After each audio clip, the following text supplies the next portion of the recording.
तो मेरा नाम गौरांग मिश्रा है और वाराणसी का मैं रहने वाला हूँ। और ज़्यादा समय आप सबका न लेते हुए मैं सीधा अपनी कविता पर आता हूँ। दोस्तों, आजकल समाज में एक प्रचलन है कि पैसा, परिवेश और प्रेम के चक्कर में व्यक्ति बाहर निकलता है, लाखों रुपए कमाता है और भूल जाता है कि पीछे कुछ लोग छूट गए हैं, अर्थात माता पिता, जो आपकी राह देख रहे हैं, आपके भरोसे बैठे हैं। आप चंद रुपए तो भिजवा देते हैं, दवाई भिजवा देते हैं, पर क्या वो आप जब बचपन में थे तो बस आपको खाना देकर छोड़ देते थे? उनको भी आपकी उतनी ही ज़रूरत थी जितनी आपको उस समय उनकी ज़रूरत थी। तो यही सोचकर मैंने एक कविता लिखी है, किस बात के लाखों कमाते हो। आशा है कविता आपको पसंद आएगी। कि अब ठीक से देख भी नहीं पाती वो आंखें जो तुम्हें डराया करती थी, डांट कर मरहम लगाती तुम्हारे चोट पर और रसोई में जो आंसू बहाया करती थी। लोग कहते हैं ना, आंखों में रोशनी नहीं रहा। अरे वो चाहते हैं जिसे देखना वो दिख ही नहीं रहा। याद करो उस हाथ को जो तुम्हें सहलाया करता था, तुम्हें न हो भूख फिर भी जबरदस्ती खाना खिलाया करता था। अब वो हाथ एक प्याली उठा भी नहीं पाते, बेटे की लाखों की कमाई किसी को बता नहीं पाते। न जाने किस बात का तुम्हें गुरूर हो गया, वो तुम्हारा अपना था, थोड़ा बूढ़ा जरूर हो गया। सब कुछ दिलाने को वो तैयार रहते थे, उनसे पैसे लेते ही तुम बाजार रहते थे। सुना है कई नौकर तुम्हारा सत्कार करते हैं, अरे एक बार उनसे भी मिल लो, आजकल वो बीमार रहते हैं। तुम्हें जिसने चलना सिखाया वो भटक रहा जमाने में, तुम्हें क्या, तुम तो लगे हो लाखों कमाने में। कभी एक आवाज़ तुम्हें डराकर उठाया करती थी, तुम्हें सोते वक्त कहानी सुनाया करती थी। वो आवाज़ आज कुछ कह नहीं पाते, तुम्हें आज भी कोई बुरा बोले वो सह नहीं पाते। ये बात न जाने तुम्हें कौन समझाए, जब जन्मदाता नाखुश फिर किस बात के लाखों कमाए।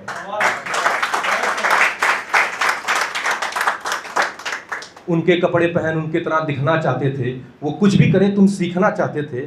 सुना है आजकल बड़े मगरूर रहते हो, सब कुछ जानकर भी मीलों दूर रहते हो।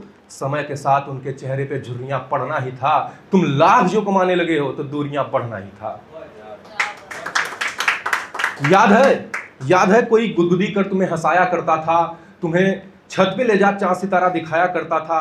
आज वो 2 सीढ़ी चढ़ थक के चूर हो जाता है, तुम्हारे घर ना आने के बहाने सुन मजबूर हो जाता है। लाखों कमाने वाले सहसा एक दिन तू घर को आता है, तोहफे में घड़ी तो लाता है पर समय देना भूल जाता है।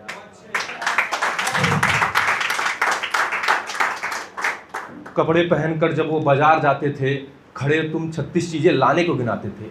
आज कुछ दवा ला है एहसान जताते हो, यार फिर किस बात के लाखों कमाते हो।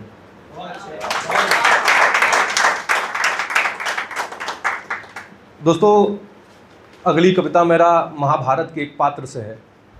आप सबने महाभारत देखा होगा, समझा होगा, और उसमें एक पात्र है, मैं हिंदी साहित्य का छात्र हूँ, तो मैंने बहुत सारी कविताएं और उपन्यास ये सब पढ़े हैं, जिसमें मुझे कर्ण के बारे में मिलता है, अर्जुन के बारे में मिलता है, श्री कृष्ण के बारे में मिलता है, पर एक समुचित दृष्टिकोण से पितामह भीष्म के बारे में कोई कविता नहीं मिलता। तो मैंने उनका पूरा जीवन एक कविता के रूप में निहित करने का, साधने का प्रयास किया है और आशा है आपको कविता पसंद आएगी। उससे पहले मैं एक रूपरेखा आपको बता देता हूँ पितामह भीष्म के बारे में। पितामह भीष्म का बचपन का नाम देवव्रत था और माता गंगा और महाराज शांतनु के वो पुत्र थे। एक समय ऐसा होता है कि महाराज शांतनु को एक अन्यत्र स्त्री से प्रेम हो जाता है और वो चाहता है कि महाराज शांतनु चाहते हैं कि उससे विवाह करे, पर वो अपने पुत्र देवव्रत यानी भीष्म से अन्याय नहीं करना चाहते और अधीर हो जाते हैं, असमंजस में रहते हैं, करे तो करे क्या। और जब ये बात पितामह भीष्म को, मतलब उस समय देवव्रत उनका नाम था, उनको पता चलता है तो वो कहते हैं कि आप विवाह करिए। और तो स्त्री ने ये शर्त रखा कि तुम राजा नहीं बनोगे कभी भी। तो उन्होंने ये कसम खाया कि मैं न कभी विवाह करूंगा और न कभी राजा बनूंगा। इसी भीष्म प्रतिज्ञा के नाम पर उनका नाम भीष्म पड़ा। तो कविता उनके पूरे जीवन को दर्शाते हुए कुछ इस प्रकार है। ले जन्म रूप एक राजकुमार, शांतनु गंगा का वो प्यार, महायोद्धा ऐसा जग में, पित प्रेम भरा जिसके रग में, परशुराम का परम शिष्य, हस्तिनापुर का उज्जवल भविष्य, भरत वंश का पहरेदार, त्याग रूप का 9 अवतार। गंगापुत्र देवव्रत गंगे यही, कुरुवंश का केवल अंश यही, बिखरा समक्ष है साम्राज्य वो भविष्य का महाराज। कब समय एक सा रहता है वो नदी के जैसे बहता है, हस्तिनापुर का इतिहास बदलना था, देवव्रत को भीष्म जो बनना था।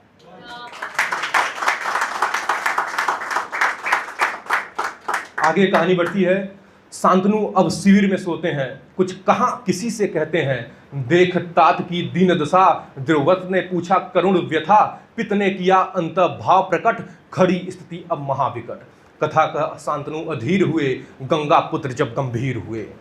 काली घटा छाई उस क्षण, विद्युत युक्त संपूर्ण गगन, वायु का वेग अति प्रबल हो उठा, कंपित समस्त भूतल, प्रतिज्ञा पूर्ण हुआ गर्जन, यही भीष्म का पादर्पण है। नहीं मोह मुझको जग से, कह लिपट गए पित पग से, आजीवन अविवाहित रहने का, सब सूल शरीर पे सहने का, हस्तिना की रक्षा करने का, उसी पे जीने मरने का। जय जय हो शांतनु के संतान, हे दानवीर अद्वितीय तेजवान, जो भीष्म प्रतिज्ञा ले बिना डरे, उस देवव्रत को देव भी नमन करे। बहुत धन्यवाद।